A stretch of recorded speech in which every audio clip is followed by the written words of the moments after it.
ஒரு அழகான பச்சை நிற வனத்தில் ஒரு குட்டி வெள்ளை முயல் துள்ளி குதித்து ஓடுகிறது.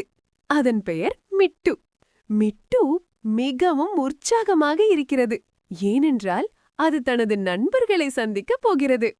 அடர்ந்த பச்சை புல்வெளி, சில வண்ணமயமான பூக்கள், சூரிய ஒளி மரக்கிளைகள் வழியாக வெளிப்படும் ஒரு அழகிய வனப்பகுதி. மிட்டு ஒரு மரத்தடியில் அமர்ந்திருக்கும் குள்ளநரியையும் ஒரு பெரிய கரடியையும் சந்திக்கிறது. அவர்கள் மூவரும் சிரித்துப் பேசுகிறார்கள். ஒரு பெரிய பழமையான மரம், அதன் அடியில் ஒரு சிறிய மேசை மற்றும் 3 மர ஸ்டூல்கள். மேசையில் சில பழங்கள் மற்றும் தண்ணீர் பாட்டில். திடீரென ஒரு வண்ணத்துப் பூச்சி பறந்து வருகிறது. அது மிகவும் அழகாக இருக்கிறது.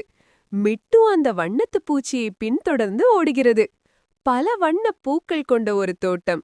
வண்ணத்துப் பூச்சி அங்கிருந்து பறக்கிறது. மிட்டு அதை துரத்தி ஓடுகிறது.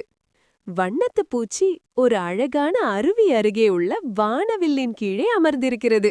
மிட்டு அங்கே சென்று வண்ணத்துப் பூச்சியுடன் சேர்ந்து வானவில்லை ரசிக்கிறது. ஒரு சிறிய அருவி, அதன் அருகே ஒரு தெளிவான குளம், அருவியின் மேலே ஒரு அழகிய வானவில். மிட்டு தனது நண்பர்களுடன் சேர்ந்து வானவில்லின் நிறங்களைப் பற்றி பேசுகிறது. அனைவரும் மகிழ்ச்சியுடன் சிரிக்கிறார்கள். மிட்டு, குள்ளநரி மற்றும் கரடி வானவில்லுக்கு அடியில் உட்கார்ந்து பேசிக் கொண்டிருக்கிறார்கள்.